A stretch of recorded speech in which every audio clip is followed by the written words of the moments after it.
Loving God, as we begin this meeting, we ask for your guidance and wisdom. Help us to work together in harmony and purpose. Grant us clarity of thought and unity of mind so that our decisions may reflect your will and contribute to the greater good of all involved. Bless our discussions and efforts with your grace. Amen. Amen.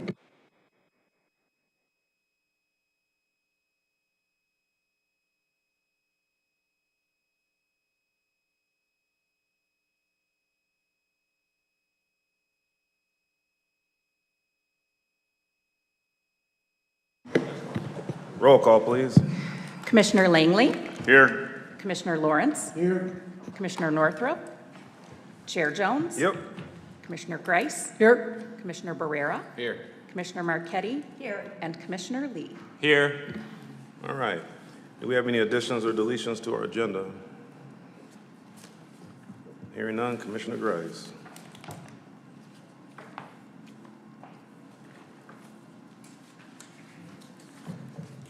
Mr. Chairman, I move to approve the agenda as presented. Second. Motion on the floor and support. Any discussion? All in favor say aye. Aye. Any opposed? All right, so we went a little bit fast. According to our committee meeting, this is a meet and greet for the public. So we're going to encourage the commissioners to sit out in the audience. And Monica, for ease of taking notes and whatever, she's going to sit on the side or wherever she wants to. And once we get done with the public, then we'll resume back here at the end and then end the meeting. Then we'll go to our special meeting. You know, does anybody have any other inputs or anything? No? Let me look at those notes because we still got time. And I'll just put us on a recess until Mr. Jordan gets here. And then I would also like to say, for number 3, that motion to schedule a special meeting to determine our next steps. Now that I have the public's attention and the commissioner's attention, I'm encouraging the commissioners that we need to have a supermajority, if not a total majority, of us in agreement on what we're going to do, either hiring or not hiring the person. Because if we are 5-3, I don't think it's going to work. You know, if we're tied, apparently not going to work. But we need to be in total agreements on this. If not, I think we're doomed. We're shooting ourselves in the foot, right? You know, so RJ said a good prayer, so I pray that we do the right thing and we are in full agreement. All right? All right, we're gonna recess until Mr. Jordan gets here.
All right, I'm going to start it back up. Before we do bring up Mr. Jordan, I want to remind the commissioners that we have a questionnaire for the second interview for a reason, so don't ask those questions right now. Save those for our interview.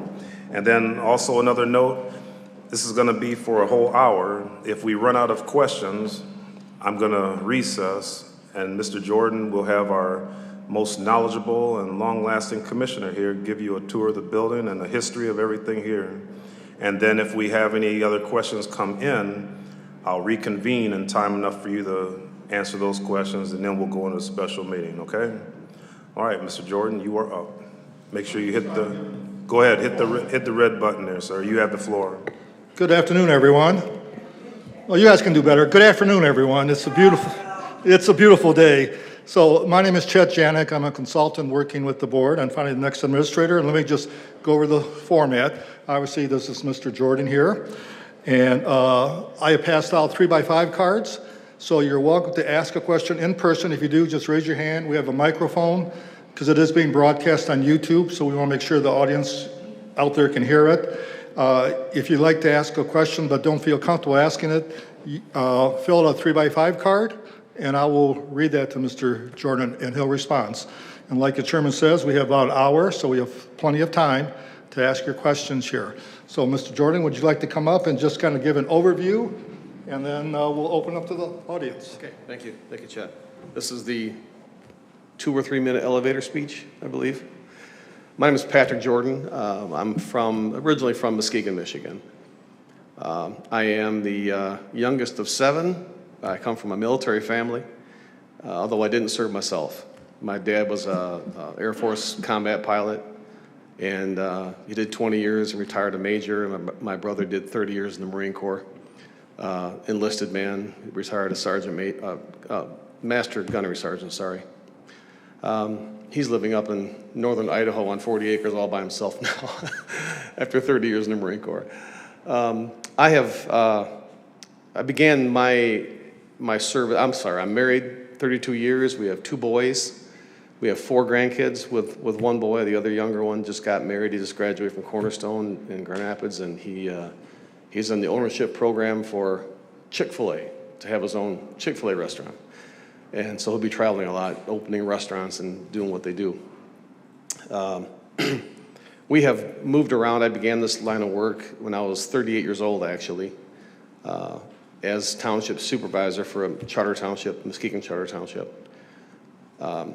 I left after 4.5 years. I just decided the politics weren't for me. I wanted to do more of the administration side, the management side.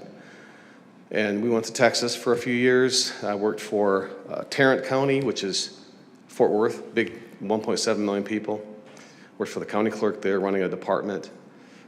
Wanted to get back into municipal management, and we thought, well, let's go to Alaska. So we went to Alaska and spent 4 years up there. We came back in 2015. Went to the UP for 5.5 years to the city of Escanaba and managed there. And lately I've been with Ionia County. I left Ionia County in January. Voluntarily, I resigned. And here I am. I've spent 3 months now, really almost 4 months, I guess, being unemployed. And I don't know if you know who Chuck Swindoll is. He's my favorite pastor teacher. And he does a podcast. I listen to him every day. And right now he's going through the life of Paul, and how Paul, when he had his Damascus Road experience, he went to Arabia for 3 years. Didn't hear anything from him. Came back to Jerusalem, got in trouble. They wanted to kill him, so he went back home to Tarsus and spent about 6 years up there, just in a waiting period with God. And it was really knowledgeable to listen to Chuck Swindoll teach on this and the spiritual component of it. So this waiting period for me has been, I've been at home with my wife for 3.5 months now, and it's been interesting, and I've learned a lot, and I'm ready. I'm just itching to get back to work. I'm not a homebody. So is there anything I guess you have for me?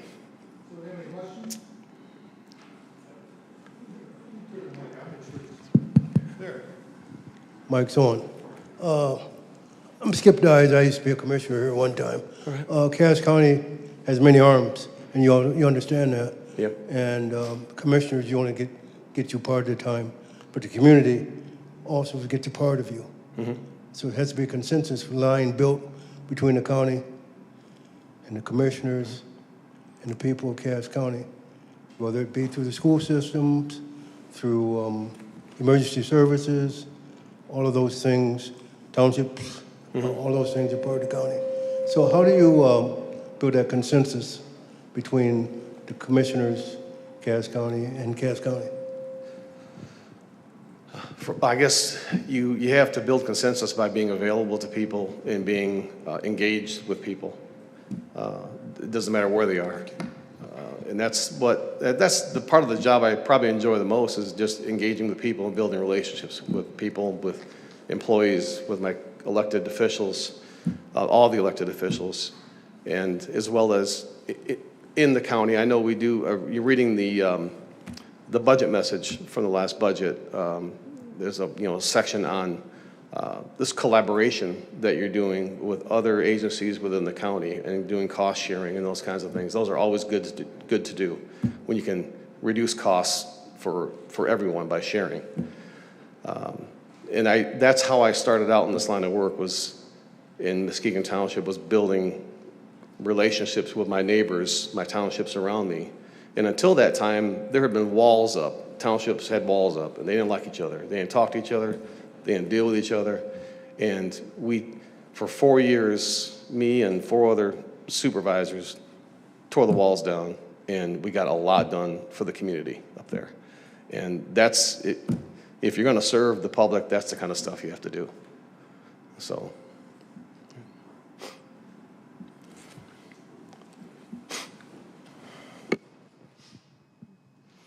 Hi, I'm Sarah Matthews. I'm the Friend of the Court Director and Circuit Probate Family Court Administrator for the Cass County Courts. Nice to meet you.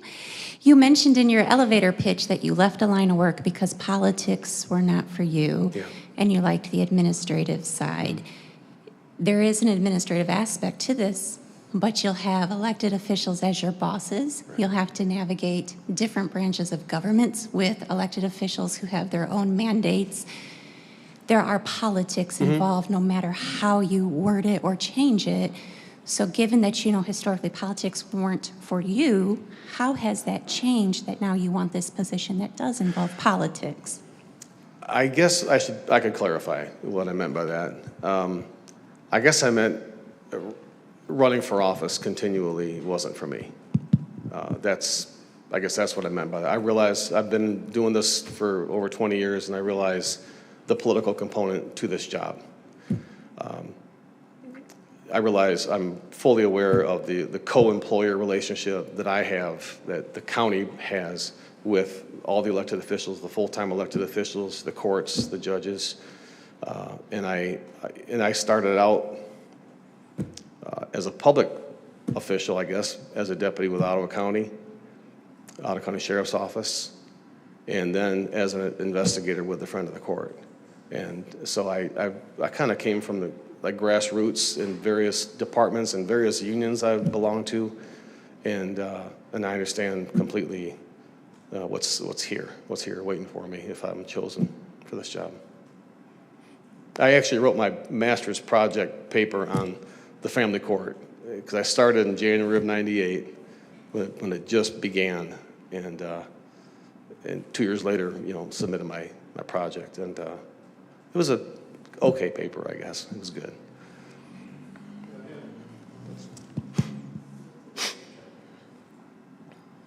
Is it on? Yeah, there we go. Okay, several questions for you here. Okay. And we'll try to intermingle live questions versus written questions. So, Patrick, what interests you about working in a rural county like Cass, and what challenges do you anticipate? This is the third time I've applied here. I'm hoping third time is a charm. I interviewed in person probably, I don't know when that was, 15 years ago. And then over Skype, or I tried to interview over Skype, I think from Alaska, and that was, we didn't have the connectivity up there. But I prefer a smaller community. an agricultural community. That's what Ionia was. They had 67,000 people there, but it's very much an agriculturally based county. You have choices in this line of work. Do you want to go work in a city, or would you rather work for a county? And me, I would rather work in a county, in a county environment, a county organization. And I've always liked Cass County. I think my first introduction to Cass County was back at the front of the court. I went to a meeting, just a one-day meeting, I forget where it even was, in St. Joe maybe, and I met Scott Teeter, who was the prosecutor here before Mr. Fitz came along. And he talked about trying to enforce court orders across Indiana state lines, and it was just, I found it really interesting. So that was kind of my introduction to Cass County. But I just have always enjoyed coming to this community. I'll read one more question, and hopefully there'll be some in the audience. So Patrick, how familiar are you with Michigan county finance laws and the roles of elected officials in the budget process? I've done several county budgets. I'm fully aware that processes may not be identical in various counties, and I've read through the budget calendar from last year and what's kind of in the works for I don't know where that budget process is at this year. But I'm very aware of everyone's role in putting the budget together. Honestly, that's aside from maybe union negotiations or some personnel issues, administration's primary role with the elected officials is the budget, and that's about it. So it's a matter of sitting down and coming up with a sensible, respectable budget, and I've done it several times. So. Okay, here's a follow-up question on something that you just touched on. How would you handle disagreements during contract negotiations? There's always going to be disagreements. Everyone comes in on this end of the spectrum and this end of the spectrum, and you try to meet in the middle. I think if everyone's equally unhappy, it's a success, when it comes to contract negotiations. But I've always felt that they should be a win-win situation, that we need our employees and they need us. And as I said, I started out with Ottawa County and in a different union, two different unions down there. And contract negotiations there were my introduction to, I would say unethical treatment from administration. And I swore to myself I would never go there. If I ever achieve this position, ever in this position with the city, county, whatever it is, there's gonna be good faith on the table, and that's the way we're gonna deal with each other, and we're gonna have respect for each other. And I've never been in a situation in contract talks where there's been screaming or name calling or anything else, because that's not called for. So I know back in the old days, and the professors I had in grad school, they talked about the good old days when everybody's screaming at each other, and no, that's not the way you do it. Are there any live questions, or should I just continue here? All right, unless you raise your hand, I'll just keep asking you questions. So how would you describe your leadership and communication style? I'm always approachable, an open door, I would say. I involve my department heads, the elected officials. They're the experts in whatever field they're in. They're the experts, not me. So I respect their positions and I rely on them. I don't come into it thinking that I see this position as just a co-equal to everyone else, and that we've all just got a job to do. So let's sit down and do it. I guess my management style would be open, democratic, respectful. I guess that's it. All right, thank you. So how do you or would you handle employee complaints or grievances? According to the union contract, if it's a union employee, there's a grievance process and steps in there, and your personnel policy should have grievance steps in there, and you follow your policy. How would you describe your time as administrator in Ionia County? Very, very positive. We accomplished a lot. My team, the people that I brought on board. It's hard. It's hard to come in for me to come into an interview. You try to go through life and have a certain sense of humility and about yourself. Don't take yourself too seriously. But when it comes to an interview, you're supposed to put all that aside and just tell everyone how great you are and you're the greatest gift to everything. And it's hard for me to do. So let me, if I can, read from my last county board meeting when I was leaving. Larry Tejema, Commissioner Forever. He says he knows how to hire the right people for the right jobs and not overmanage it most of the time. I don't micromanage, okay? I think he's put in place a real good staff, and we're going to need to lean on that staff in the meantime before we hire another administrator. And then another Commissioner, Jack Shattuck, who's now chair of the board, he said, I'm not looking forward to going through the process of getting another administrator again, but we'll make it. And then Terry Fruin said, I hope, and I'm pretty positive, we'll see the benefits of Patrick's planning for the future. So that's, I guess I'll let them say something about me instead of saying it myself. All right, I'll keep going since I All don't right. see any hands up. And please feel free to write some more. Oh, was there a hand up? Yeah, here. I'll let you ask the question. It's a little long-winded, but I'm incredibly proud of where we are today in Cass County, not just in terms of progress, but in strength, resilience, and commitment. I see throughout every department and office, Cass County is filled with some of the most incredible and dedicated, exceptional public servants I have ever worked with. Across all the offices and departments, people show up every day with integrity and a deep sense of responsibility to the residents. I'm proud of those services that are being provided, the excellence shown by our staff, and the exceptional elected officials who not only fulfill their statutory duties, but continually go above and beyond to serve with heart. This is a team that I'm honored to be a part of. So I need to ask, how do you see yourself fitting into this? Are you the person that these people deserve and the one that they can look up to, and why? Well, I guess I would just start off by saying, yeah, I think I am, because I tend to be, I try to come in very adaptable. I would rather adapt to someone's way of doing something, if it's the right way to do it, legal way to do it, whatever the case may be. It's easier for me to adapt to that than expect a whole bunch of people to adapt to some system or way of life that I insist on. I'm not going to do that. I would ask you to repeat your question, but that was long-winded. Summarize it for me. There's bullet points there. Can you?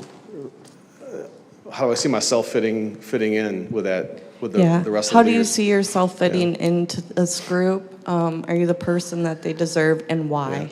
Yeah. Anytime I've left a job, I have the last two positions I've left. I've recommended someone to lead, a current employee for that position, and both of those elected bodies have kind of taken my advice, maybe with a grain of salt, but they've put those people in position, because I concern myself with who's going to take over and lead this group of people after I'm gone, because this line of work, you hear about crazies once in a while that are in this line of work, either a city manager or a village manager or a county administrator, that just go off the rails. And this line of work tends to attract some crazies once in a while. And I take that very personally, and I would never want, I would want to be the kind of person leading me if I was in a departmental leadership position here. I respect the job that they do wholeheartedly, and like I said, I'm going to rely on them because they're the experts, not me. And I don't micromanage people. I don't want to be micromanaged, and I don't in turn do that to other people either. So, does that answer most of it? All right. All right, I'll keep asking questions here. Okay. What is your vision for Cass County, and how would you begin to implement it in the first 6 to 12 months? I've looked at your budget. You're in good shape. I mean, we dipped into it. We dipped into it for about 1.5 million to balance this budget, but you never spend everything. So we're not going to hit the budget, the fund balance for that much. You have about a 20% fund balance, which is healthy. That's recommended is 15%, I guess, and you have 20, and that's a good, healthy position to be in. What's that? 40? I must have done my math wrong then. You have a 40% fund balance. Wow, okay. I looked at 5 million compared to the $24 million budget, but that's, okay. Well, anyway, that's even better, and that's healthy. Except when it comes to contract negotiations, when you have to, where you have 40% fund balance. Could you repeat the question, Chet? I'm sorry, I got off track there. Yeah. Could you repeat that question? Yeah. What is your vision for Cass County, and how would you begin to implement it in the first 6 to 12 months? Continue to do, a budget is not a mandate to spend. Everyone has to remember that. Keep the county in a healthy financial position. Continue to reach out to other organizations tied with the county, and anytime you can do collaboration or shared services, continue to do that because it saves you money and it saves them money. Continue to assist your townships. I just read an article that Dowagiac has a high level of lead that's been discovered in their water. They're going to have to do a lot of work. For one thing, get your chemicals right so you don't leach that lead, but a lot of lead service line replacement is going to have to happen. Whether there's going to be, county support for Act 185 bonding or no, I'm not sure on that. But stay close with the townships and the cities and the villages, and make sure that we're here for them when they need us. The first 6 months, the first 12 months is going to be just observing and learning, building relationships with everyone,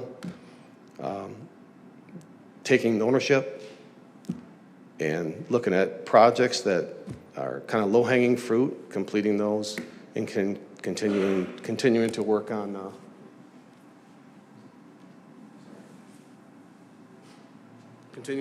the longer-term projects that are out there. I don't know what you have for contract negotiations coming up, but get those taken care of. I guess that would be it.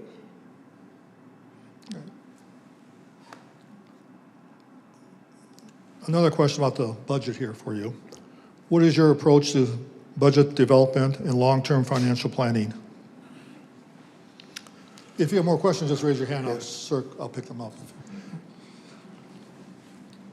I guess budget development is first of all looking at the projections from the state, from as far as revenue sharing goes, looking at your real property growth, what your tax base looks like, and what the revenues are gonna be, and building your budget based on those revenues. Looking at it, to have a $1.5 million hole in your budget that you have to fill, it's been a really difficult time the last few years with COVID and just the inflation and the increases in everything, because all that inflation hits local government too. So costs have gone up. It's kind of, maybe we're waiting for the dust to settle a little bit, but costs of everything have gone up. Cost of labor is going up. Cost of operations is going up. And it's not unexpected to have a hole like that in your budget. It's good that you have the fund balance. That's what it's there for times like these. But things should settle out. And inflation looks like it's under control now. And just build your budget sitting down with your department heads and looking at their needs, their requests, and going forward from there.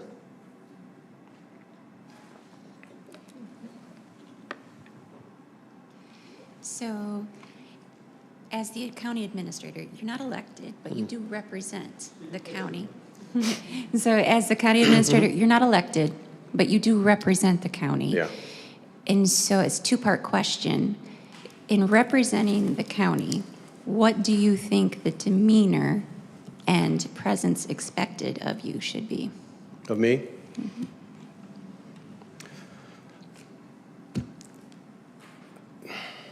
Well, for one thing, to be there when you're supposed to be there, to be at work, every day of the week.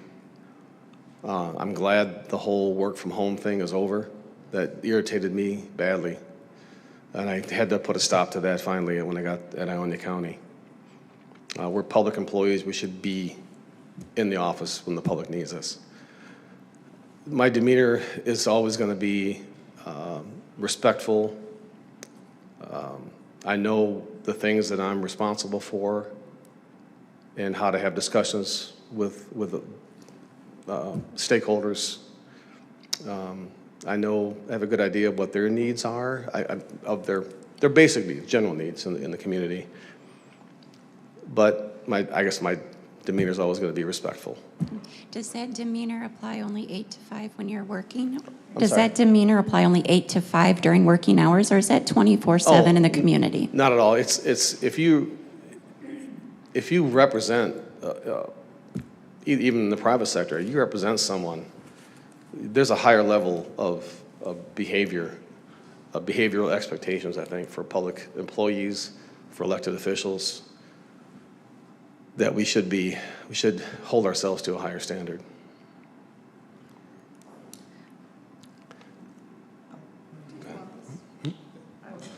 But go ahead. Yeah.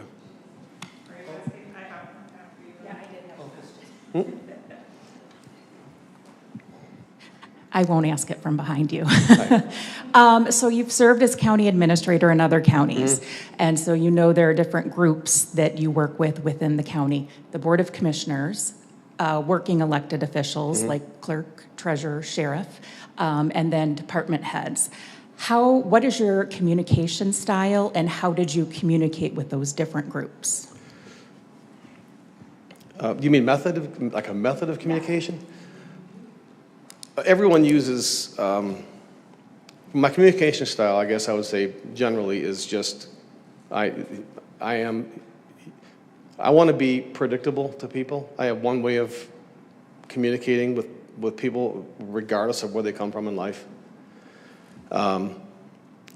It seems that people, it's handy to use email, it's handy to text, and I will always answer texts, I will always answer emails. Phone calls, but we have to remember that there's an OMA rules out there that you have to follow. They have to be really very careful with. So those methods we have to be very careful with. But I'm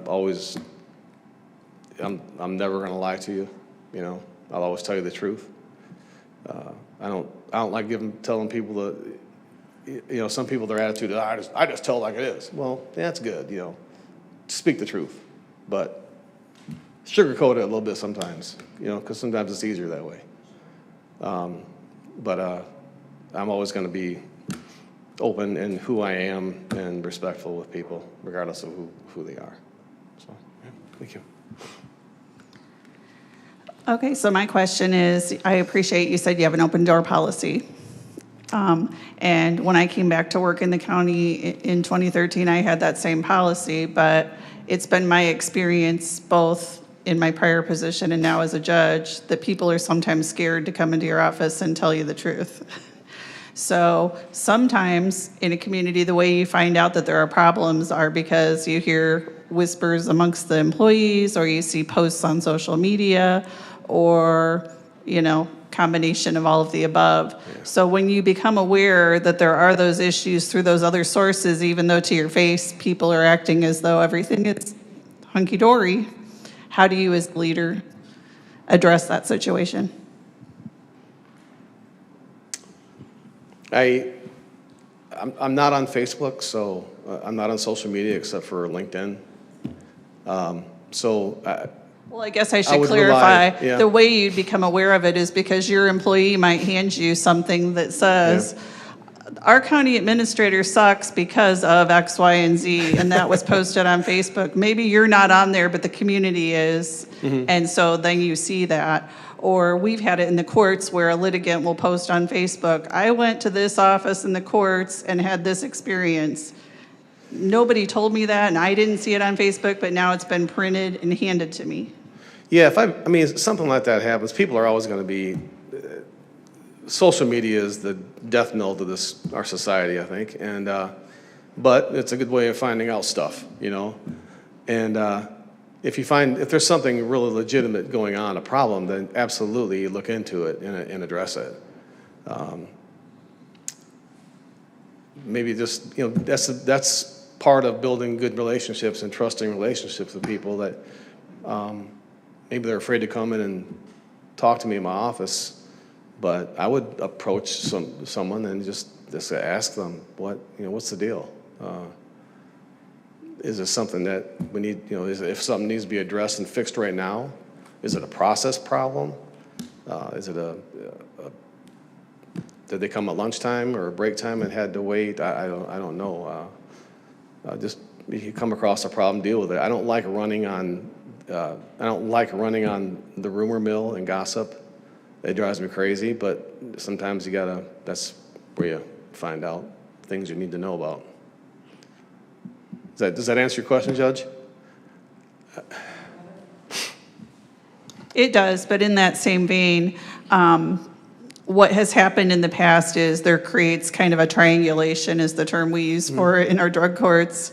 So I come to you and say, we've got this problem, and I tell you my reasons why, and then another person comes to you and tells you the opposite, and then there's people running around, saying various things. How do you deal with that? Because obviously there are multiple viewpoints on any topic, and we've worked really hard, I think, to what Jennifer's question was, to build some solidarity and some positive culture here, but it's still a work in progress. So those things are of concern to me. I guess, as an administrator, as a manager, there are some times when you spend half of your energy putting out fires. It's just the way it is. And hopefully you can continue to build an environment where people they're happy to be here, they're thankful for the job that they have. To have a job and the benefits and everything else is a wonderful thing. And I guess I just deal with it as best you can, find out the root cause of the problem and try to address it.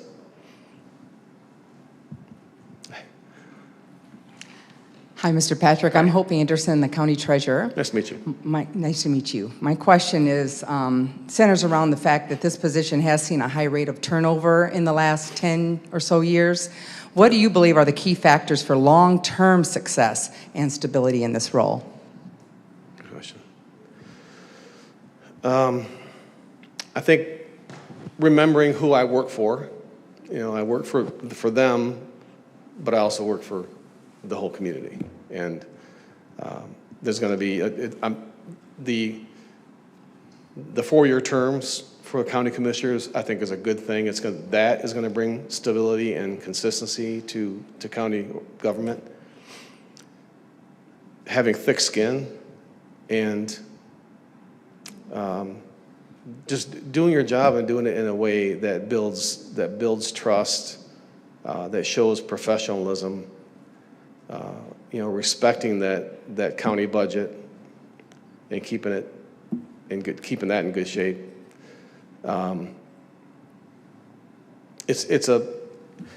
at a point where I want to be somewhere 10 years. Okay, I'm going through like a 20-year late midlife crisis where I'm going to be 60 years old in September. So I'm not supposed to tell them my age. They can't ask me, but now they know. Okay. So I want to be somewhere 10 years. My wife, she's all over Zillow and Realtor.com looking at homes down here and stuff, and we're looking forward to this move if it's offered to me. But if we come down here, we want to be here for a long time until I retire, and I think just doing your job, doing it right, having respect for people, putting out fires before they get too big. And keeping the county board happy with the job I'm doing and all of you guys too, the elected officials, of course. I don't mean to. I've been in your position. I've worked for probably every office except the treasurer's office, clerk, county clerk in 2 different states, the courts, the sheriff's office. So I've done a lot of things, and I understand how the county government works in Michigan. Well, this is a great follow-up question that was written before the question was asked, but kind of the same term. What are your long-term plans? How's Cass County fit in those plans? And if you're offered the position, how long would you stay in Cass County? Yeah, there you go. Like I said, I've interviewed here. I've applied here 3 times. We intend to, if offered the position, we intend to be here until I'm fired or until I retire, one of the two, and I hope it's going to be the long-term retirement. Okay. I think you had your hand up here.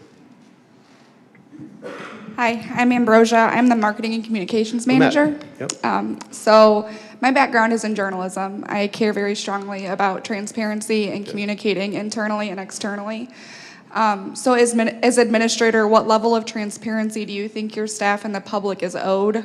How would you temper when to share information and when to hold off on sharing information? And if you're not in favor of social media, what tools would you utilize to reach the public? Oh, we would have to use social media, no question about it. There's the Open Meetings Act, there's FOIA laws that we need to follow. But not everything, the public, you don't always have to show them how the sausage is made, basically. Some things can be done in closed session, which they're going to have a closed session. But I've worked in places where there is not the media coverage that there should be, and they have an agenda item always on the agenda for a closed session, just in case they decide to do that. And it's like, no, it doesn't work that way, I think our Open Meetings Act laws here, our transparency laws, if you want to call them that, are good. And if we follow them and keep the public informed, we're doing our job.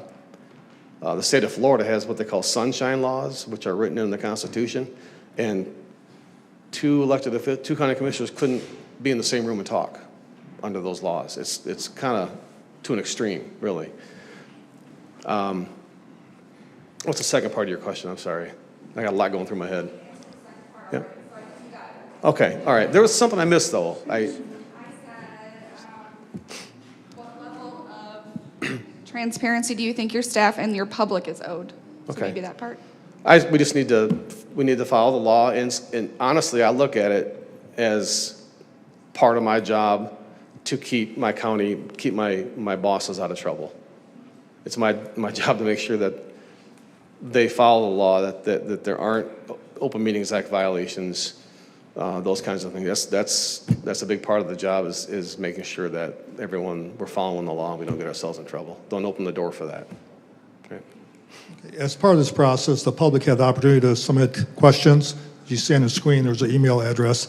So let me read a couple questions that came in through that process. This is a 2-part question, so I'll ask the first part first. What are your plans to work with neighboring townships and villages to accomplish countywide goals? I would reach out as much as I can. I think you have 15 townships, 3 villages, and 2 cities, I believe, in the county, if I'm not mistaken. And a whole bunch of lake associations. And I belong to one, actually, so I know how those things go. I'll reach out as best I can and be there if anyone from the township board needs anything, if they have a process going through, if they have a brownfield issue, if they have utility needs that we can do under Act 185, do what we can. That's what we're here. That's what we're here for, to work with them. Make the community better. Make the community better for everybody. I mean, that's why we're here. And the second part of that question is, what are your plans to partner with the village of Cassopolis? I don't know what that relationship and that partnership looks like now. I would just have lunch with the city manager and say we're here for you. Anything you need, let me know. I mean, exchange phone numbers and making sure that you're available to them. This is another question that came in through an email, and it's pretty small, so let me see if I can blow it up here so I can read it, okay? In your first interview, when you were asked how would you determine how to manage your time and the multiple priorities in this position, within your answer, let me turn it this way, because I should put my glasses on. Let me start from the beginning here. All right, in your first interview, when you were asked how would you determine how to manage your time, priorities in this position, within your answer you mentioned, hopefully have a great assistant that can keep my schedule and assist me in learning the moving parts of the county, in the county. Further on in the interview, you mentioned hiring managers for projects. This person has 2 questions. The first is, would you utilize the current interim administrator in your transition period to try to get a fresh start? Well, yes, absolutely. That's there's a world of knowledge here that I need, and I need to pick a lot of brains. And like I said, the first 45 days, 60 days, whatever, is going to be just watching and learning and building relationships and just gathering information on the community. All right, the second part of that question was, due to technology advances, typically individuals are accountable for their own schedule, keeping it in Microsoft Outlook. As administrator, how would you manage your time without someone doing it for you? No, that's exactly what I do is manage, have my own calendar, maintain my own calendar. I probably shouldn't have said that. I just meant that, I guess I just meant that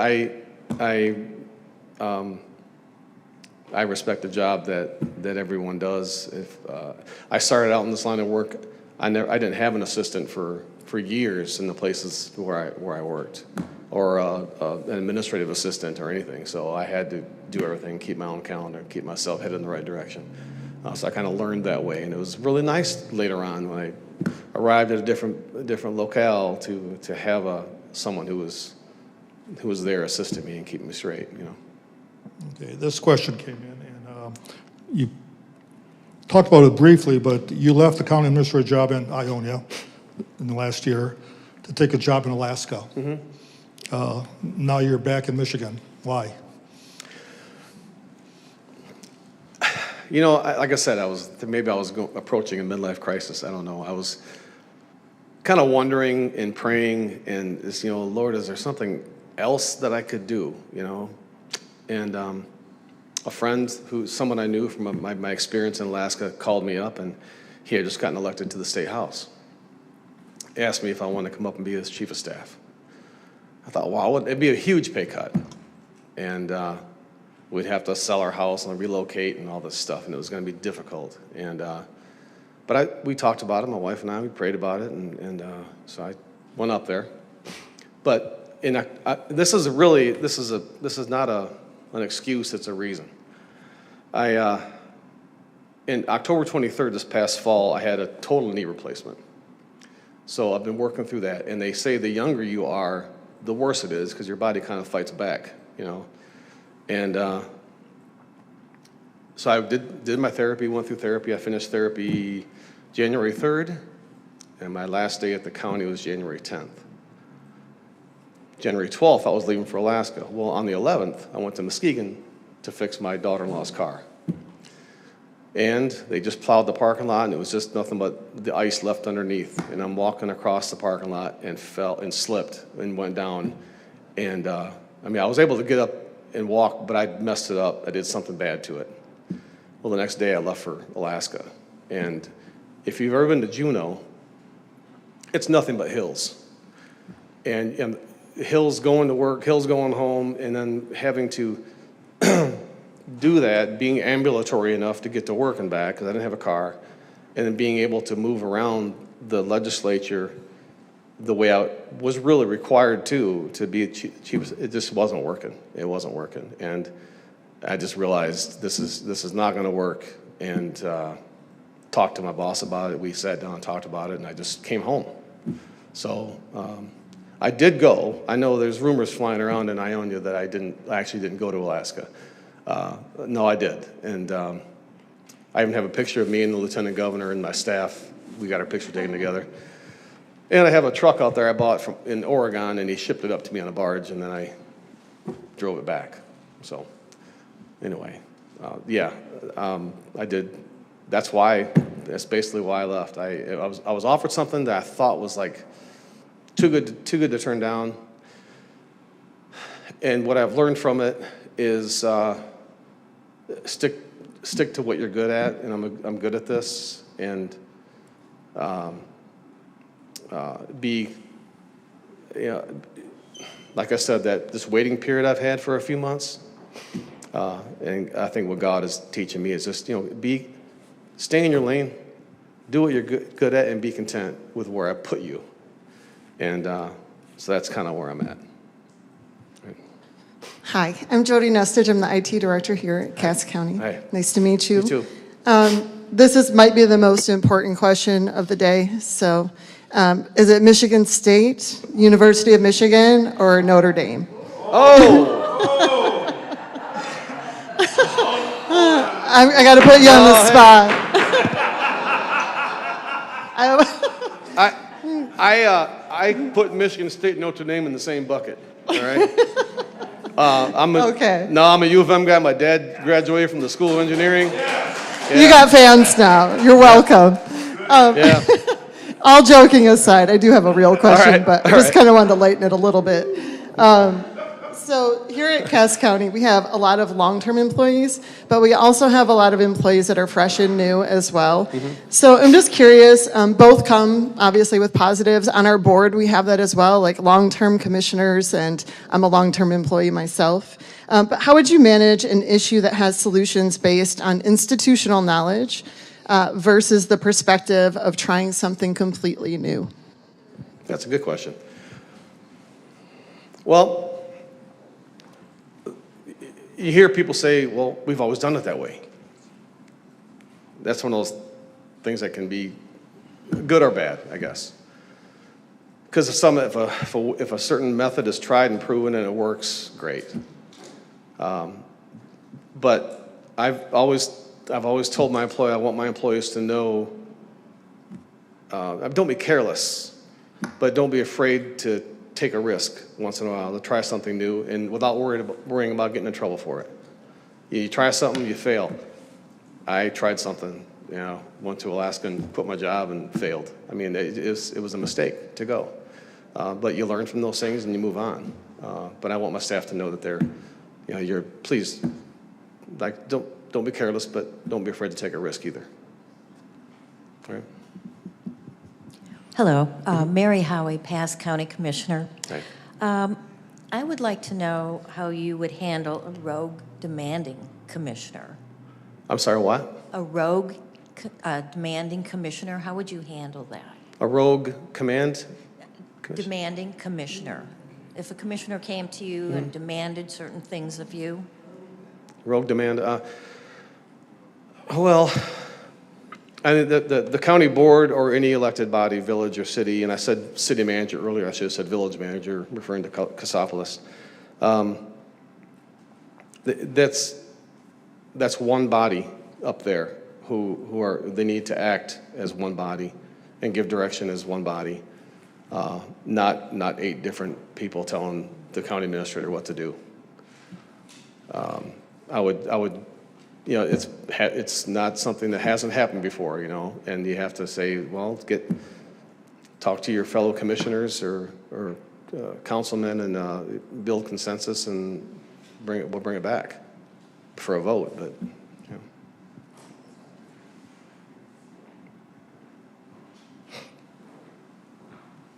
So just one more question.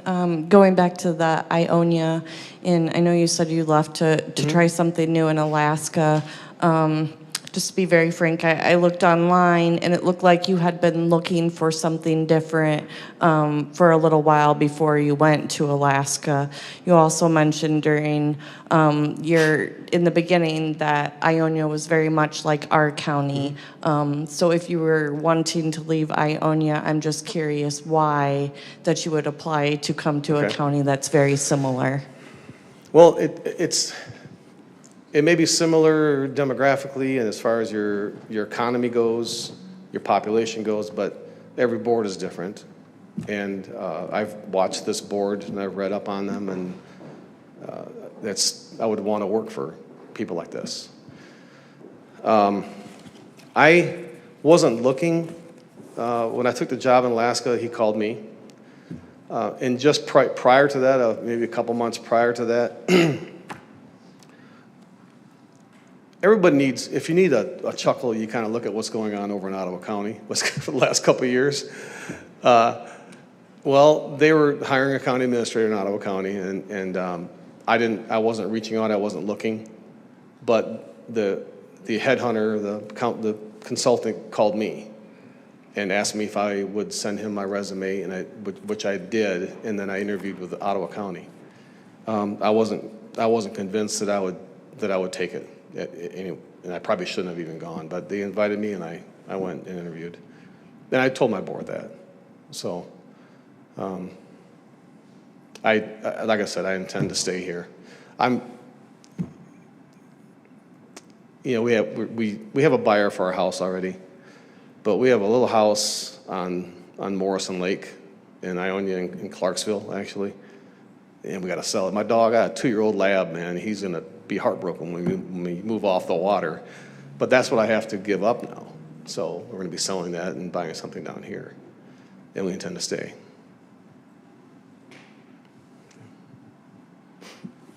I hope that answers your question. Hi, my name is Natalie Thomas. I don't have a title because I'm not a current employer, former commissioner. I'm just a citizen. But you know, first of all, thank you for coming here and taking the questions in this format. It would seem as an average person to be a little intimidating, and so thank you. And also thank you for the humility you've shown in answering the questions. But I think I'd like to see you brag about a win that you had that you're proud of, and you know, if your wife was here, she'd give you permission to brag about something. I guess there's been all kinds of wins over the course of my various places I've been.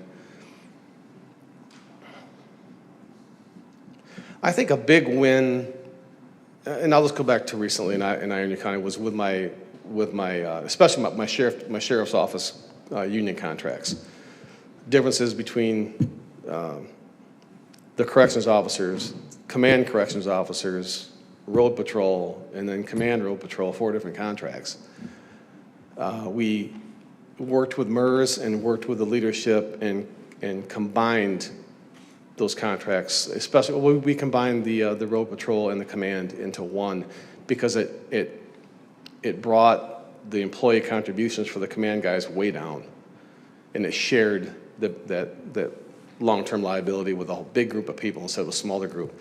But those things aren't easy to do, and that was a nice little victory, and the guys are really happy about it. And now there's no disincentive to take a command position, you know, it was a pay cut to take a command position, and now that's gone. So you can continue to recruit and build guys up from within and promote them from within, which is good. I've had wins going back to Muskegon County 20 years ago. We had a war with my township and two other towns had a war with the county over control of a water system. We won the war. I felt really bad. The county board chair at the time, and Mr. Fitz knows who he is. He stepped down from his leadership position because of what happened, and he felt really bad about allowing this war to go on.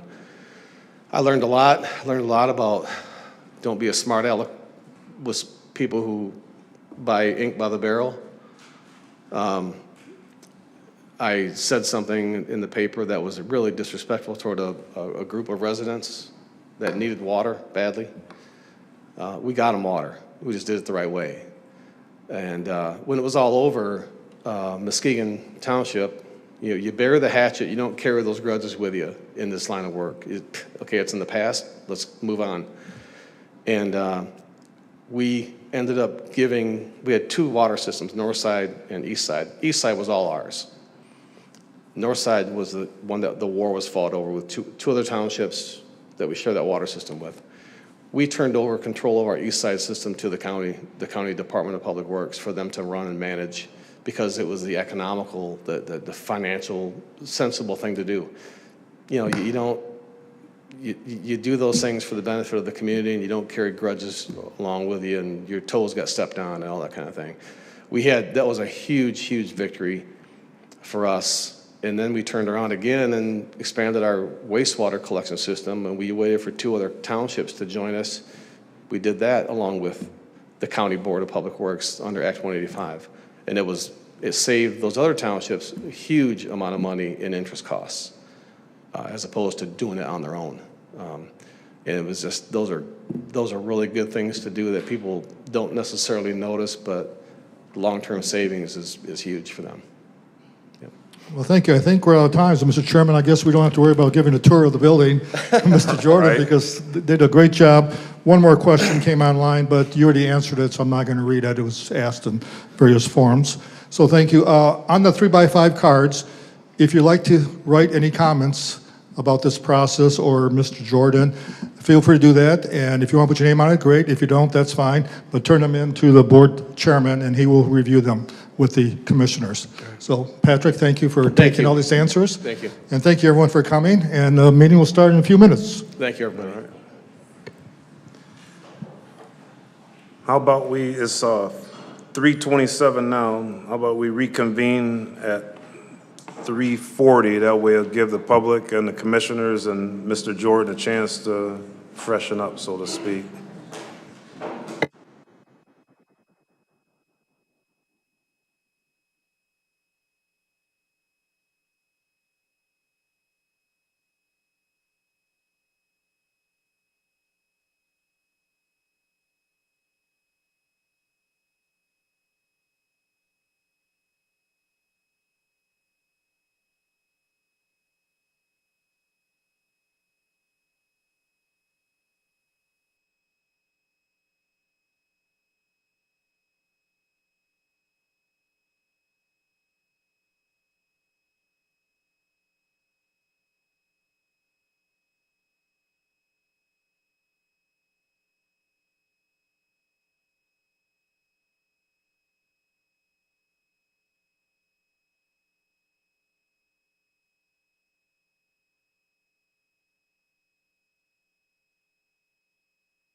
call us back to order. It is 3:40. Now, this is the commissioner part. So, Mr. Jordan, would you like to, you've been standing a long time, so I invite you. You can sit at the chair there. You know, and this, I'd like to make it a little bit more informal, you know? Because they say one of the hardest things to do is public speaking, you know? So maybe sit down, you know, be a little bit easier for everybody. All right, without further ado, you're gonna have about 2 to 3 minutes to answer each of our questions just like before. You know, we're gonna thank you once again for your interest in being a Cass County Administrator and accepting the offer for a second interview. Don't forget to push your button there for the microphone. He already got it? All right. So you probably already answered this, but I've got some canned questions that I have to kind of dance around. Would you please share something about yourself that was not mentioned in your resume or not discussed during the first round of interviews or about an hour ago, between an hour ago and 10 minutes ago, and how that would make you a good fit for this open position? I mentioned this to a couple commissioners just now, but and it's on my resume, I believe, a college that I attended in Georgia. When I went back to school, I was 23. Went to a Bible school down in Georgia, and I was really kind of thinking about becoming a pastor. I didn't, of course, and here I am. But I think the same servanthood mentality kind of goes along with both of those positions, this and that. So I thought about Christian counseling, something like that, but here I am. All right. My next question, there are many leadership job opportunities around the state, great state of Michigan. Why do you want to work in Cass County as a county administrator? Or in other words, just like has been asked you several times, why Cass County? Why here and not Alaska? Oh, yeah. Well, I think Alaska was, we were out in the Aleutian Islands too, and that was a day-and-a-half trip to get back home, you know, with your flights, 4,000 miles away, and that was just too far to go. And we're happy to be back within proximity of our grandkids in Muskegon. The UP wasn't really for us. We did that for 5.5 years, and my wife didn't like it up there. But we have spent time here, and she's very aware of the community, and she's all over Realtor.com and Zillow looking at houses and stuff. And but I've always enjoyed this community. I've been here a couple times before, applied a couple times before. Yep. And this, as far as just, I think there's, with what I've gathered, with what I've gained in my repertoire, I guess, as far as experience goes, there's really nothing new under the sun, but I have a lot to offer your community, I believe, as far as my experience in county governance and outreach and relationships with neighboring communities and the role that I can play here. So remember that, I don't know if you remember the psychological exam for the law enforcement. It's like 500 questions. MMPI. And it's the same 20 questions asked 500 times. It is. That's how this kind of feels like. I bet. It does. I've taken that twice and I passed it both times, just so you know. All right. Well, I'm going to pass the questions to Commissioner Langley, then Commissioner Lawrence, then Commissioner Northrup, Grice, Barrera, Commissioner Marchetti, then Commissioner Lee, and then I'll be ending up. So, thank you. Commissioner Langley, you have the mic. Okay. My first question would be to you. We are looking for stability for our county operations. Considering your prior work history and lack of a current connection to Cass County, how would hiring you create more stability for Cass County operations? Well, for one, you're hiring someone, if you choose to hire me, you're hiring someone with a lot of experience in various levels of government, local government. the education, the master's degree is one thing, but the experience is more important, I think. So if someone's coming in with that level of experience to take over and try to hit the ground running and get the budget done. And you can see from my resume that I've moved around a bit at times. I've never been fired. And that's pretty rare in this line of work, actually. I think everybody gets fired in this line of work. And it's never happened. And I really intend to stay here and be that stability that you need for 10 years. My wife and I have talked a great deal about it, and this is, to me, an ideal location as far as family goes. But I like what you do as a county and as a county board, and I'd like to be part of it. Okay. And the next question would be, considering your prior salary history, explain how the salary range being offered for our open position fits your needs. Well, I've seen a couple different postings with different salary ranges. And so I guess I would ask what that salary range, what in your mind, what is the salary range? Because one of them that I found, well, that's where I found it actually, was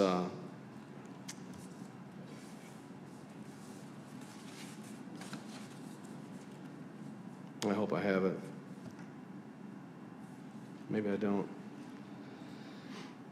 The American Association of Municipal Executives is where I found it. And it has a really wide range, 100 to 150. So that fits within, my needs, my expectations. Thank you.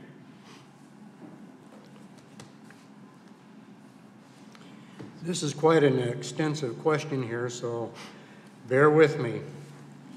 How would you handle a situation where an individual commissioner staff member on your team or elected official requests or initiates an action that falls outside of their role or authority or conflicts with established policy or procedures, including specific steps you would take to address and resolve the situation?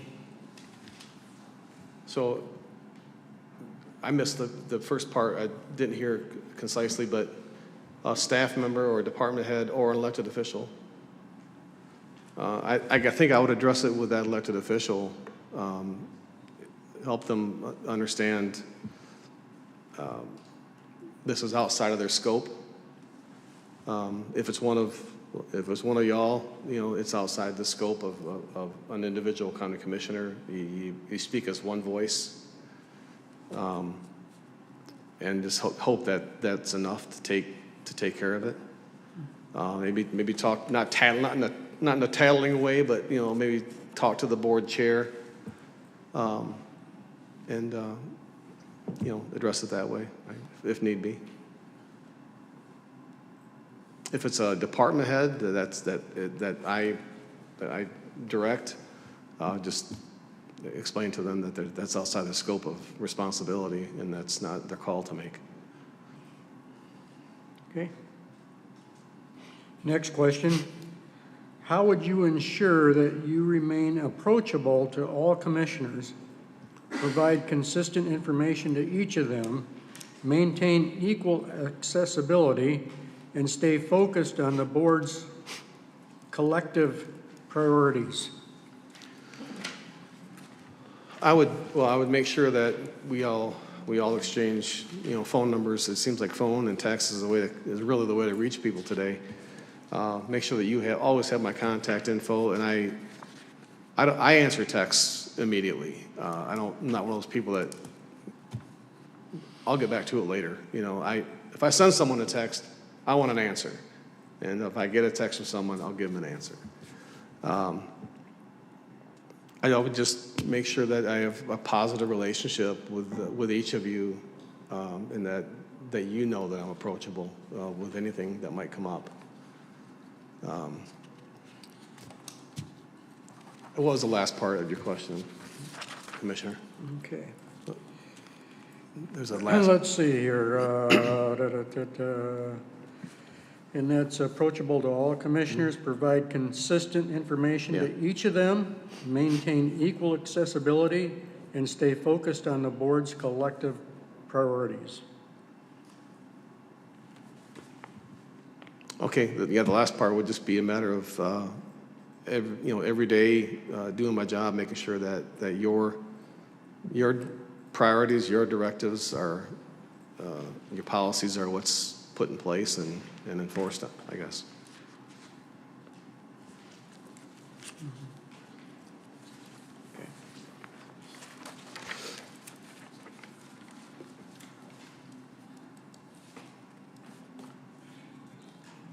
Is that right? Okay. All right, when faced with the need for or an opportunity for an operational change, and that change is met with some differing opinions or resistance from your team, elected officials, employees, or the board, how would you go about bringing that matter to the board's attention, working to establish consensus and building support for an appropriate consideration and action? I would do the research on whatever that item might be, put something together for you to educate you on that issue. Typically we look at things, a change in policy or a new policy or a new way of doing something that's going to bring like operational efficiencies. That's going to save the county money, even though it might be distasteful or unacceptable to some people. The policies that you put in place are what's going to happen, and not, I don't know, not everything's pleasant, but when the board directs it, then that's what's got to happen. And my goal would be educating you on whatever that issue is, and in the meantime, the employees or department heads that affects, keep those people educated too. This is what we're going to be talking about. Please come to the meeting if you're able to, and rely on them to stay educated on it as well, and ask questions. So, Okay, let's assume that you were offered the administrator's position, and at your first meeting with department heads, elected officials, or county employees, what would you tell them about yourself, your leadership style, and how would you be navigating your duties? Well, I would make sure that they understand, especially the elected officials, that I know I respect the job that they're elected to do. They're elected countywide to run their office, and I'm just a co-equal, or the county is a co-equal employer with them. And as I said, it's really, aside from the budget or union negotiations or personnel issues, there's not a lot that we have to do with the electeds. It's their departments to run. I would just make sure that everyone understands you can approach me, you can call me anytime, come and see me anytime. If you need me to come to you, I'll come to you. And respect their time as well. I mean, I don't know how often my predecessor had department head meetings. Make sure that if you're going to call a department head meeting or have a set item on a calendar for every week or every month or every 2 weeks, that you're not wasting their time because they have jobs to do. But I've also found that just sometimes you don't have a lot on the agenda, but getting them in the same room at the same table, and they have issues that maybe overlap and they can work things out in a discussion, a lot of good happens from that. So.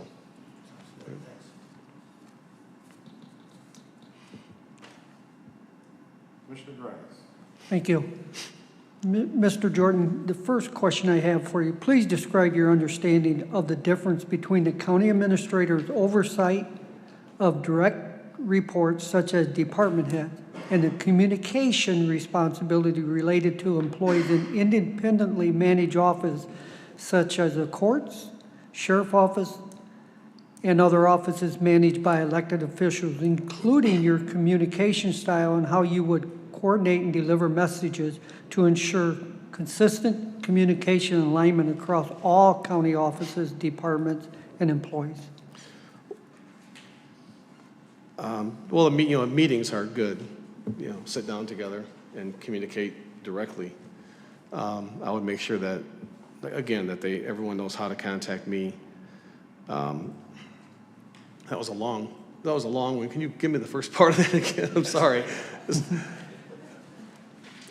Please describe your understanding of the difference between county administrators' oversight of direct reports such as department heads and the communication responsibilities related to employees and independent managed. My direct reports that I'm responsible for are the various departments within the county, under the county umbrella. And I understand that the way I see it is, I've always seen it, is that I work for you, I'm your employee, and they work for me. That's how it should be. As far as employees that are under the umbrella of a full-time elected official or the courts or the judge, to me the chief judge is, it's kind of, I've always looked at the courthouse as his building or her building. And anything to do with their operations or their employees, I'm going to make sure that it's okay with that particular elected official, that they're okay with this. This is coming from them even. Make sure that I have their approval to discuss this with their employees or inform them of what's going on so they understand it fully. I guess I hope that answers your question. I believe it did. Yeah. Thank you. Next question. What do you do outside of work to provide an outlet for stress and have fun? And what measures do you believe are necessary within an organization to address stress and prevent burnout? For one thing, myself. Like I said, I have a 2-year-old lab. He'll be 2 years old in July, and he's a great dog. And I had to really beg my wife to get another dog. But we live on the water, so you got to have a dog on the water. We boat, we fish, play with my dog. I tend to drive older vehicles, older trucks and stuff, so I have to work on them pretty regularly to keep them going, I guess. So I like working on cars. I like mechanics and stuff like that too. Working on the house and doing remodels, low-key remodels, nothing crazy. We go to, we have, our grandkids are teenagers, 17, 15, and 13, and they're all in sports. And whenever we can, we'll get over to Muskegon, or yesterday, my grandson had a baseball game in Caledonia, which was about a 15-minute drive for us, so we went to that. And I really enjoy doing that, because early in their lives, we missed out on a lot being up in Alaska. And now that we're here, we appreciate being part of their lives too. So, as far as a stress outlet for employees or I hope if there's not an EAP, an employee assistance program, I would really recommend something like that. They're good programs for your employees. I would say, for one thing, don't create a stressful environment for your employees. You make it an enjoyable place to be. I think I maybe said this before, that we're here for 2,000 hours a year together. We should try to enjoy being here. And if a little bit of humor, I tend to have a sense of humor that I interject sometimes. My wife says it's inappropriate, but I grew up on listening to funny guys and comedians, and I think humor can just go a long way to set people at ease. Clean humor. I'm not talking about nothing crazy, but. Thank you. This position does not currently have a deputy administrator or administrative assistants, and other administration team members have their own workload and regular day-to-day responsibilities.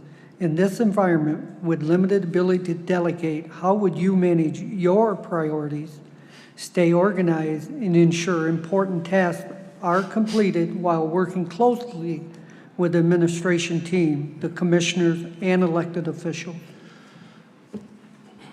I get here, in the first, few weeks, spend just listening and learning and gathering information and building relationships with everyone. Find out what those projects are, what those priorities are, what's going on now. As far as keep my calendar on my computer, technology is wonderful, and the way you can schedule yourself and keep your calendar is so much easier now today.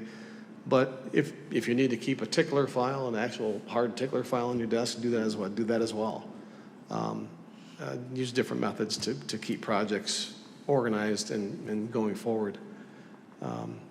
Just keep in touch with the elected officials that something pertains to, and make sure that we're sharing information and keeping the dialogue open, and go forward on whatever needs to be done. Okay, thank you. My last question, what 2 key elements would you rely upon to build an effective team? I think empowering your employees is always good. I love when you can allow your employees to get training, to get continuing education, whatever it might be. Absolutely do it. There's always a danger of training people up and then they leave the organization. That's always going to be out there. But empower your people, invest in them, allow them to get training to better their own careers, and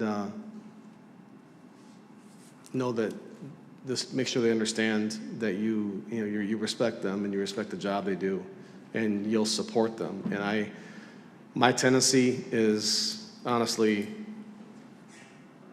there's always, we talked about it earlier in the Q&A, there's always people out there on their keyboard warriors, whatever you want to call them, that are going to complain and accuse and everything else.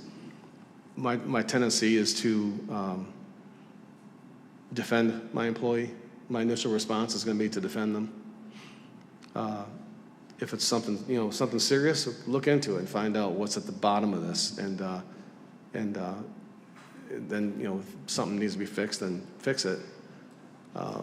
But my impulse is to defend my employee, and then look into the situation and resolve it. Thank you. All right, given your work history, this should be a pretty easy question.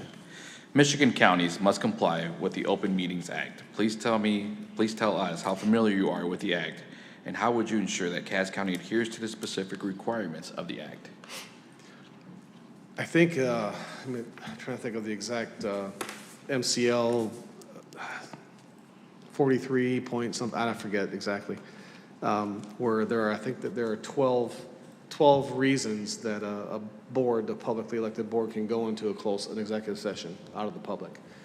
Make sure that if there's a closed session coming, it fills one of those spots is going to apply to it, and just make sure.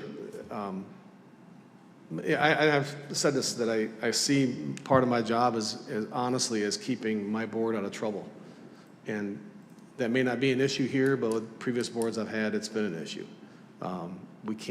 You can't do that for this reason, and there have been a couple close calls, recently, where something really, the MCL, the Open Meetings Act, could have been just blatantly violated, and I put a stop to it, and some people weren't happy, but that's okay. That's my job, so. Very good. The next one's a 2-part question. I'll ask the first part.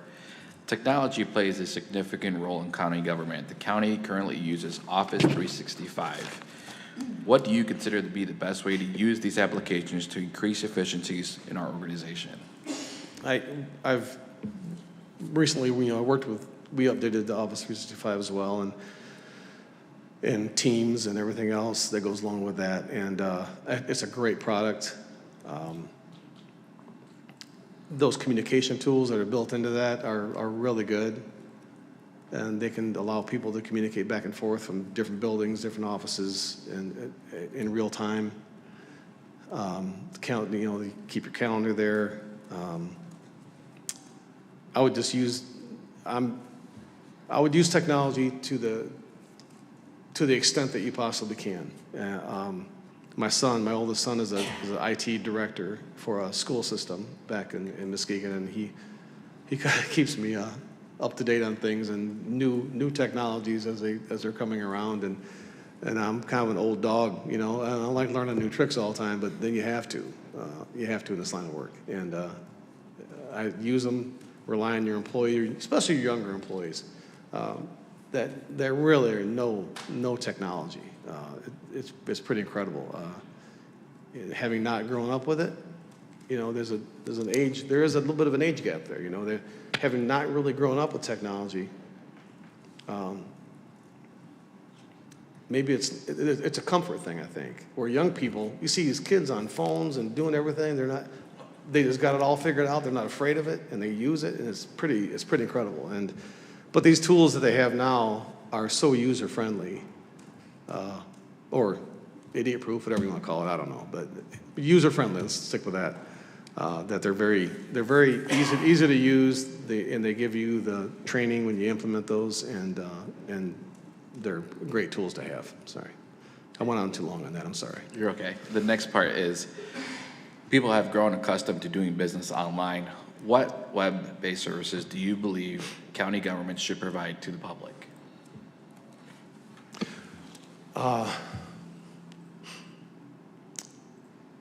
Well, I guess utility billing is one, if you have such a thing.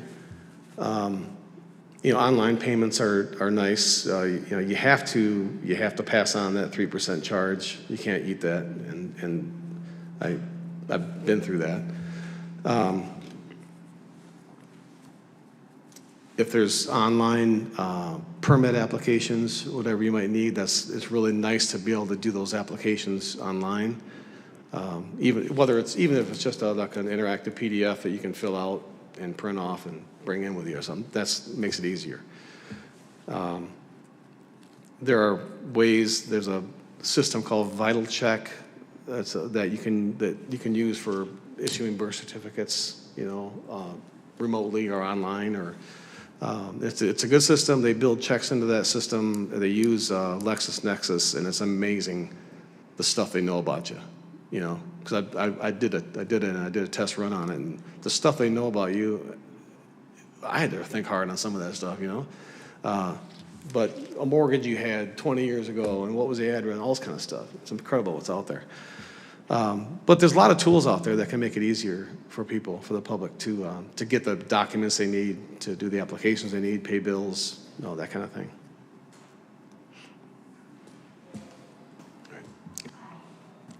Hi. Hi. My first question is, please tell us again, what specifically are your top skills and strengths that will benefit Cass County? I think my top skills, I would have to say, are going to be communication, relationship building, consensus building, looking for opportunities for collaboration when at all possible. I was never real good at delegating when I was younger, but I've learned to. Yeah, I guess that would be. I mean, you throw budgeting in there too. That's just, I believe, a strength of mine too. Okay, second question. Based on your knowledge of Cass County, in what areas of county government do you believe that Cass County could use some improvement? And what skills do you possess to facilitate that improvement?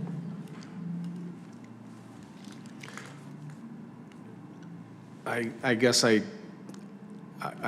don't have the kind of intimate knowledge of Cass County that I would need to really answer that question. I think being in this office and being here every day, Monday through Friday, and being available is going to be a big first step. Okay, and I have a couple more questions. Tell us some things about Cass County that we may not know that you learned while researching our county and its county operations. And how does that drive your desire to be our county administrator? I did get a text from someone last night that gave me here's some items to look into, and so I did. I looked up, and looked into the county as far as how many law enforcement departments there are in the county. And from what I understand, including the sheriff's office, there would be 5, including the tribe. I've worked with tribal organizations in Alaska, in Michigan. Oh, sure. And so I know how to work with them. Okay. I discovered, and I'm not telling you anything new. I think I counted. They said, count how many lakes do we have? I think there are 46 lakes. I couldn't believe it. 200, over 200 named. Really? Yes, sir. Yep. Okay. Well, there goes that. But lake associations that are out there that are all that they have their own needs as well, and I belong to one, so I know how that goes. I don't know. I probably can't tell you anything new about your county that you don't already know. I've done some, looked at some research before, the history involving the Underground Railroad, and I think that stuff is fascinating, and it's something to be very, very proud of. But that's probably all I got for you. Okay, one more question. While considering relocation and potentially making Cass County your home, what do you find most appealing and what do you find least appealing about Cass County?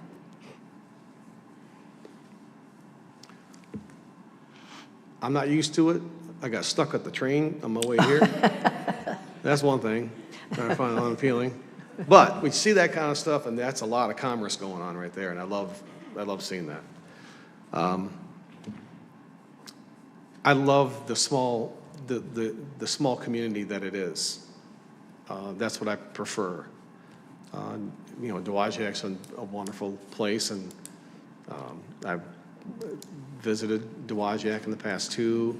Never been as far as Edwardsburg, but I know they always produce a great football team. That's true. Seems like, don't they? Yep, Seems that's like true. they're at Ford Field, and Okay, sorry about that. I should have stuck with the U of M thing and left it at that. Okay, Mr. Chair, I'm done asking questions. Okay, thank you.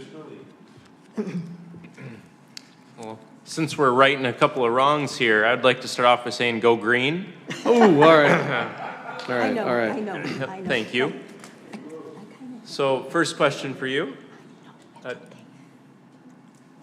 You good? You need to. Okay.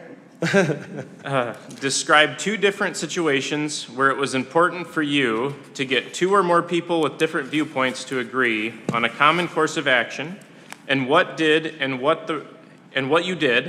what the result was, providing us with both a situation where you had a successful outcome and a situation where you had a less than successful outcome, and what you learned from each situation. Wow.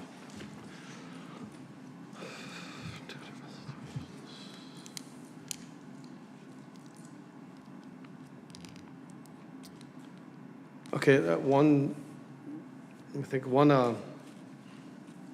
situation was, then the parties would be my township that I was supervisor of and our retired employees.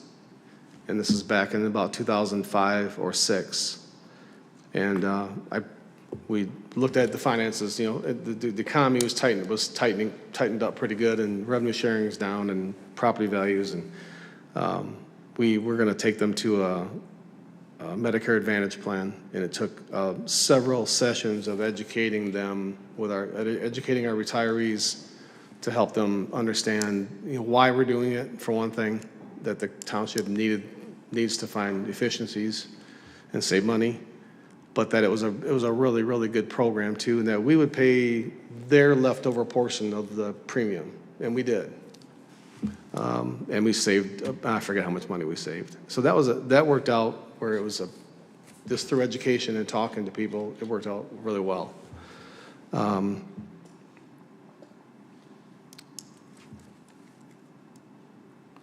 Another one, how do I, it's hard to explain some of these things without reflecting negatively on someone else, and I hate to do that.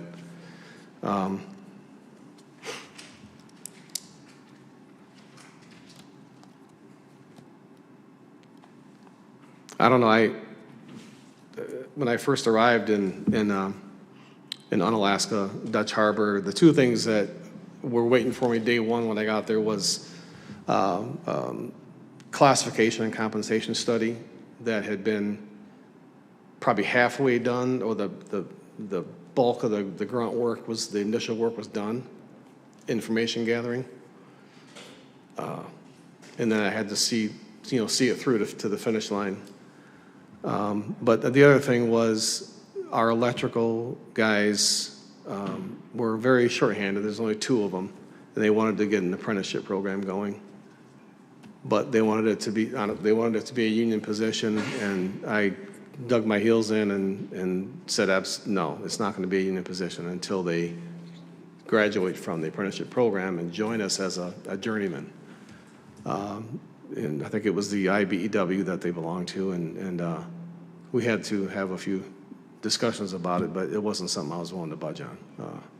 Maybe that wasn't the hill to die on, I guess, but that's the way I saw it as best for the city.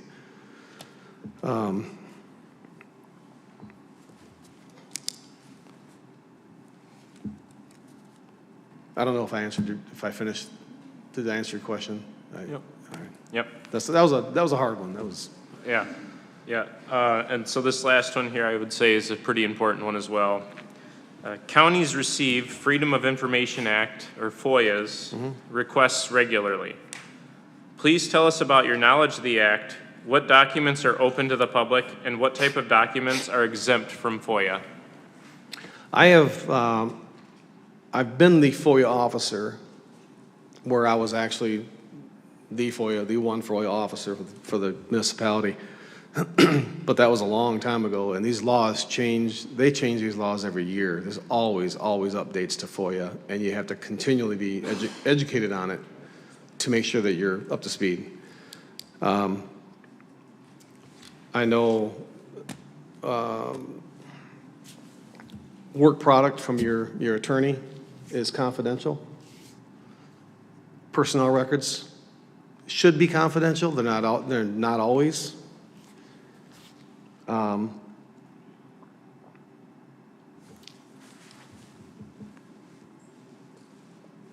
Boy, I'm sure there are others that I'm just not thinking of.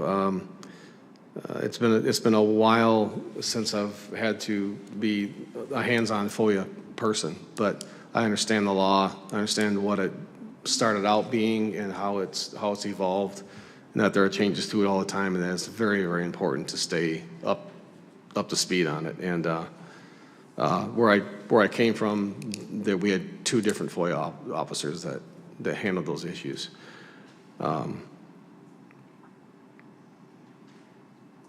Personnel issues, personnel files. Like I said, sometimes that stuff is not covered, not exempt from FOIA. Employee medical records, a health file that we have is exempt, but that's HIPAA that takes care of that. Any correspondence, work product, as I said, with your attorney is exempt from FOIA. And right now, that's all I got for you. All right. Commissioner Marchetti, did you ask the? I didn't ask that one question because I felt like he pretty much Already- talked about it Okay. when he was talking with the public. Yes, ma'am, thank you. Yes, sir. All right, well, I got approximately three more of those psychological eval questions that you already answered. So I'm gonna, before you respond to it, I'm gonna get a poll from the commissioners and see what our group feeling is about this one. So it says, based on your resume, you've had 2 relatively short stints as county administrator in Wexford and Ionia County. And it asks, could you please provide us with more detailed information about the circumstances that led you to departure from those 2 positions? I think he already answered those. You know, you beat that horse and resurrected it. So I think we're gonna move on from that one. Okay. And then the next one, your professional background has been approximately 10 years in city administration positions. County governments are structured differently from cities and township governments. Please explain why you desire to return to county government, specifically to Cass County. I think that's another one. Get with the board. All right, yeah, he's answered that one. This one I like, because I never went to the academy, but I was a reserve deputy, and then I did prisoner transport, and I really enjoyed both. All right. So it says you've worked for several years as law enforcement and court officer. What did you learn from those experiences that would transfer to the role of county administrator? That's a new one. I think one very, very important thing I learned was de-escalation. Mm-hmm. You know, especially if you get one of them rogue commissioners. Just being able to verbally listen to people, de-escalate the situation. You know, at the sheriff department especially. You know, when I left the sheriff department, I went to the front of the court. I had to have my boss sign off on my renewal for my CCW. This is back before the law changed in 2001. And he was on the other end of the political spectrum from me, and he didn't, you know, he was really hesitant about doing it. But I wasn't worried about seeing any of the guys that were ever in jail. I wasn't ever worried about seeing any of them on the street. Because when they were there, I wasn't their judge or their jury or anything else. And I treated them that way. But guys that were customers of mine at the front of the court, some of them I would worry about seeing on the street, you know. Anyway, I got my renewal done. All right, that was I good. got So, it. Yeah. All right, sir. If you were offered and you accept this position, when you gonna start? Tomorrow? Yeah. My wife would say, yeah, start tomorrow. As soon as practicable, I guess I should say. I want to start as soon as possible. It's a matter of, you know, we got our house sold. In fact, on my way down here, I had someone else text me and say, hey, you still live there? Yeah. You want to sell your house? Okay. But I would have to find something. We want to come down here and buy, but I would probably have to find something, a short-term rental, if I could find something, just to get myself down here. Right. You know, right. And then we take care of the house later, sell it. Yeah. So. All right. The next one is kind of out of order. I will afford you the questions because this 424. We're going to go into 445 or so. So, you have any specific questions or follow-up for any of our commissioners, or any questions about the position, or any other questions that you might want to address to us? The question, I think it's been long enough. I've had a chance to get a lot of my questions answered, most of them. Yeah. What I am curious about, in reading the budget message from this current budget, and then looking at this year, are you on track right now with the budget calendar? Well, yeah, I would say so, but I would defer to my finance director to make sure I don't say nothing silly. Expenditures are right on where we would expect them to be. Revenues come in at the very end. Okay. And we're hopeful that they're higher than, we're more conservative on those revenues, in worst case scenario on the expenditures. So it's really just kind of hard to gauge because you really don't see those revenues until later. Everything's either like a grant reimbursement basis for the most part, or our tax revenues come in September at the very year end. And so it's very hard to answer that question completely for you. But expenditures are trending where I would expect them to. What was the per license money amount given, the revenue sharing for marijuana licenses this year? It seemed like you collected like 450,000, but you're budgeting conservatively because you don't know where the number's going to come in. We did get more than expected. What I don't have that number like per facility that it was. Yeah. I mean, if I was throwing a number off the top of my head, maybe around $63,000 to $68,000. So it's still going up. Just not quite sure. Yeah, it is consistently going up, which has been nice. I assume at some point it will level off. Okay. I still wish it never happened, personally, but that's just me.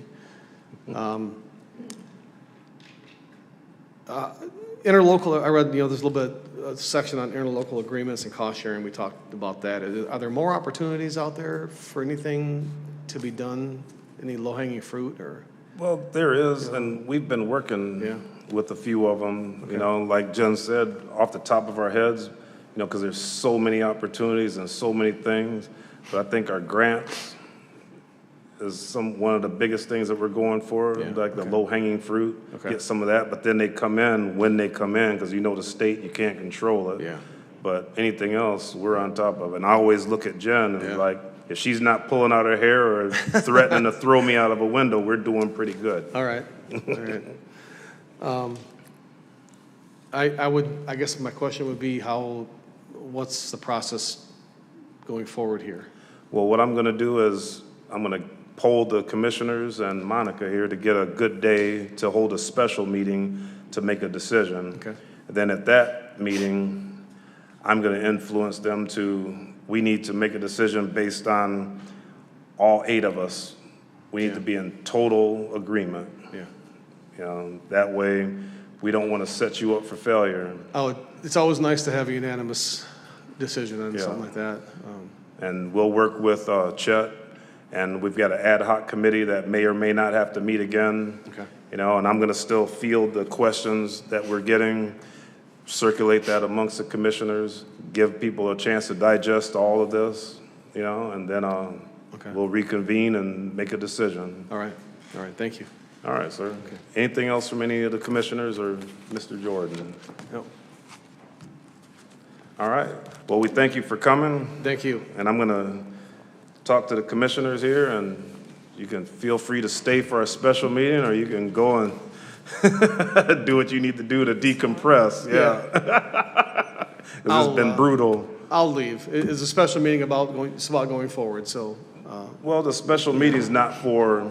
It's not about you. This. Oh, then I will stick around. It's not about you. All right. All right. So for the commissioners, we've had notes just like the last time on the back of here, and we had a thing on FOIA. So I don't want to take your notes from you now if you need a chance to copy them, but if you can, turn those in to Monica. That way, just like we did last time.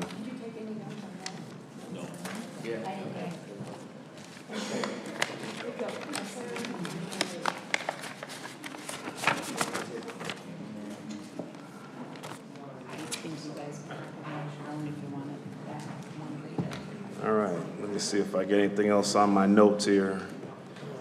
We got anything I missed? I don't think I'm missing anything, so we're going to be adjourned until... We have to set a date for the special. We're going to do... Yes, you're right. Yeah. So we have on here M71-2025. It's a motion to schedule a special meeting to determine our next steps. The 22nd is next Thursday, and we're good with Thursdays. How does that sound, everybody? Thursday, like 5? I'm good. Good. I'm good. Yeah. Commissioner Grice? All right. That sounds good. That's 1700, 5 o'clock, 5 p.m. On the 22nd. And then we'll get an agenda and Ambrosia will send it out. And we got plenty of time. That way everybody can digest what just happened today. All right. So I need somebody to move for that, to make it, all right. I make a motion that we set May 22nd, I make a motion that we set May 22nd at 2025 at 5 p.m. for special meeting. Second. Motion on the floor and support. Any other discussion? All in favor say aye. Aye. Any opposed? Motion passes and, there it is. Public comment. Open the floor for public comment. 3 minutes on anything. All right, no public comment, we're adjourned. Oh, man. See you all next week. Yeah, bye. No, just kidding.